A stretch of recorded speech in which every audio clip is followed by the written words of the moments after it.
Greetings to you, dear one, and welcome to this video.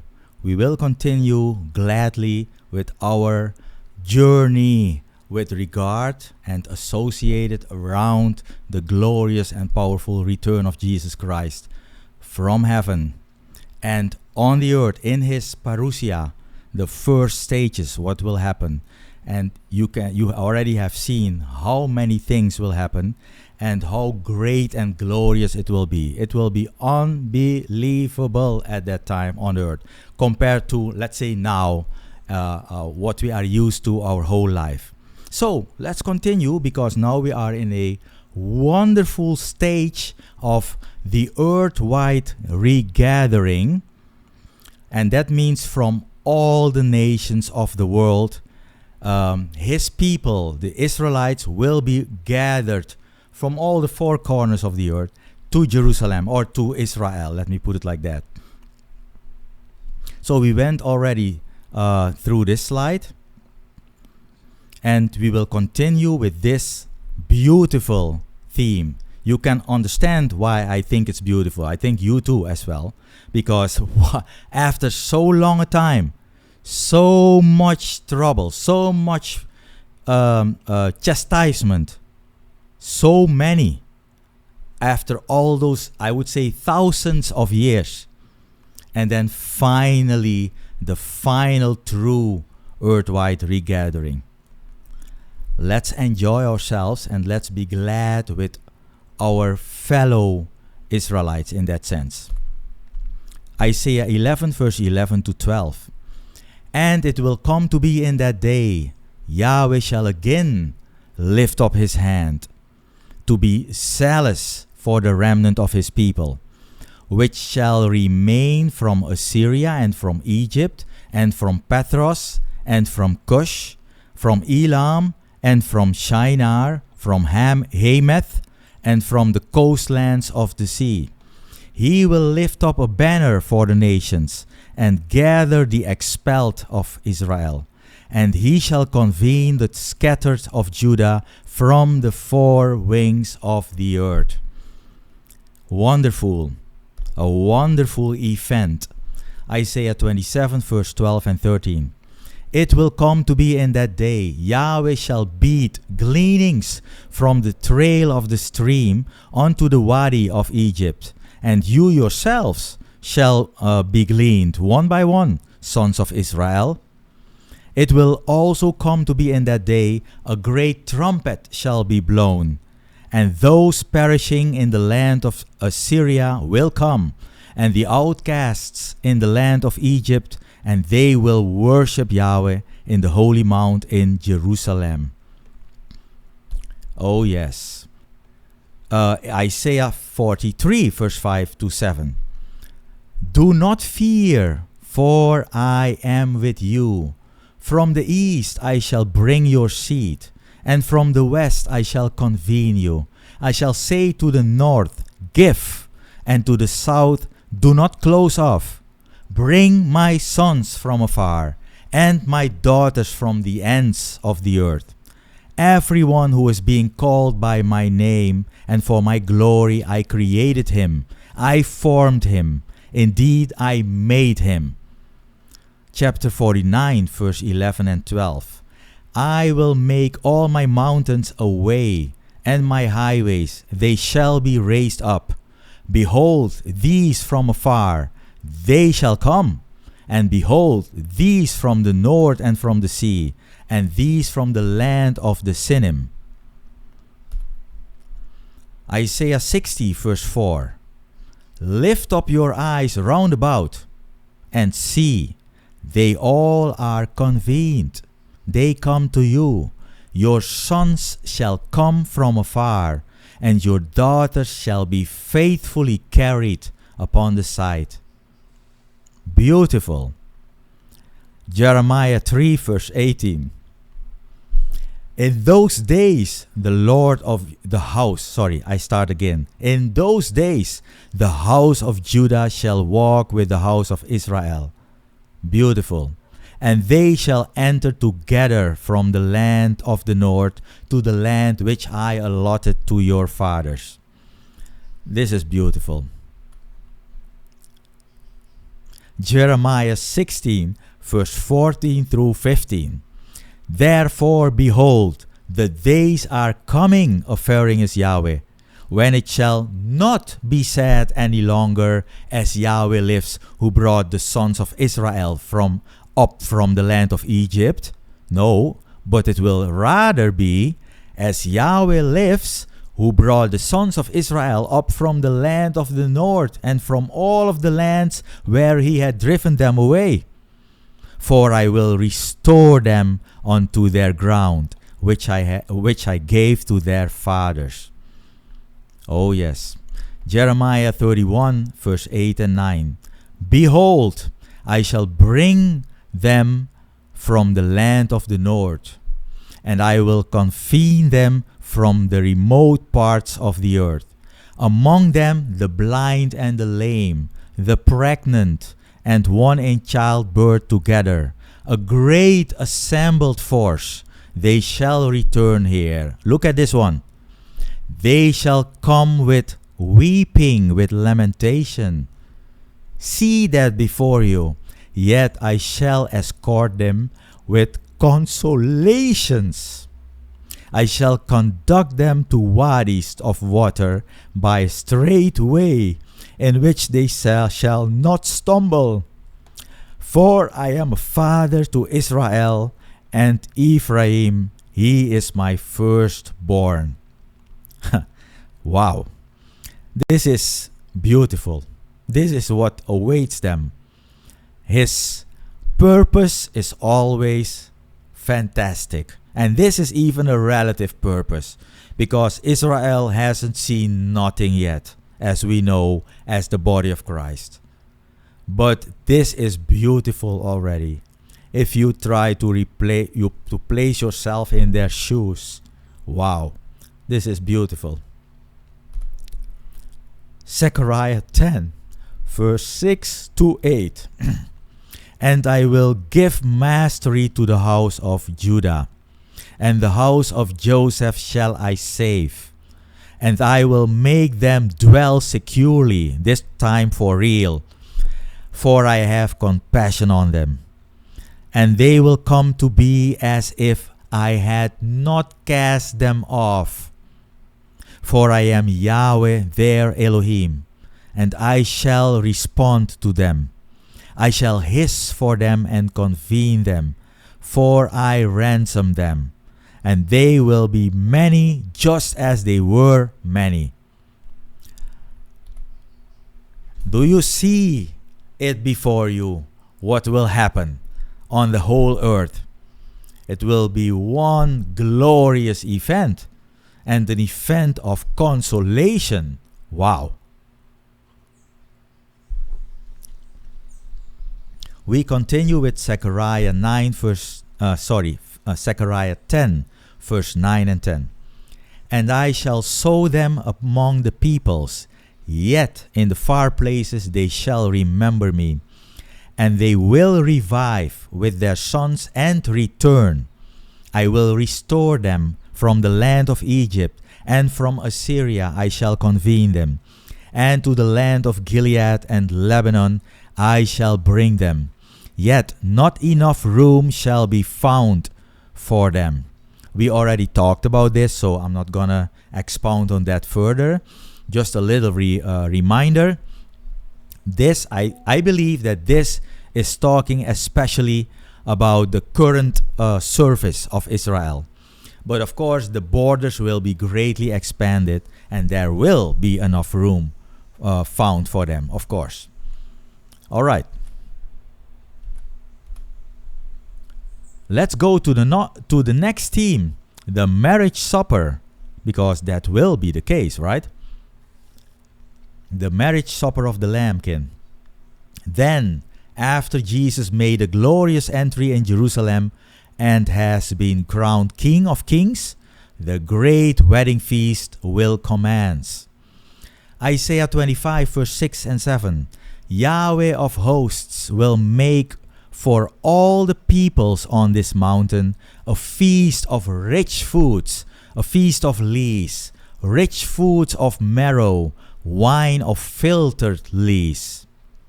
And he will swallow up on his mountain the presence of the wrap which is wrapped over all the peoples, and the blanket which is blanketing over all the nations. Fantastic. They will see, they will be clear in their vision, and they will enjoy it. Isaiah 54 verse 5 through 8. For your possessor is your maker. Yahweh of hosts is his name, and your Redeemer is the Holy One of Israel. The Elohim of the entire earth shall he be called. For like a woman forsaken and grieved in spirit, Yahweh called you, and the wife of youth, when she is rejected, says Yahweh your Elohim. For a small moment, oh yes, I forsook you, yet with great compassions I shall convene you. In effervescent wrath I concealed my face momentarily from you, yet with Aeonian benignity I have compassion on you, says your Redeemer, Yahweh. Isaiah 62 verse 1 through 3. On Zion's account I shall not hush, and on Jerusalem's account I shall not be quiet, until its righteousness shall come forth like a bright light, and its salvation shall blaze forth like a torch. Nations will see your righteousness, and all kings your glory, and you will be called by a new name, which the mouth of Yahweh shall specify. You will become a crown of beauty in the hands of Yahweh, and a turban of royalty in the palm of your Elohim. These are wonderful promises. We continue. Isaiah 62 verse 4 and 5. It shall no longer be said of you, forsaken, and of your land it shall no longer be said, desolation. For you shall be called Hephzibah, and your land Beulah. For Yahweh delights in you, and your land shall be espoused. For as a choice youth espouses a virgin, your sons shall espouse you. And with the elation of a bridegroom over the bride, your Elohim shall be elated over you. Matthew 8 verse 11.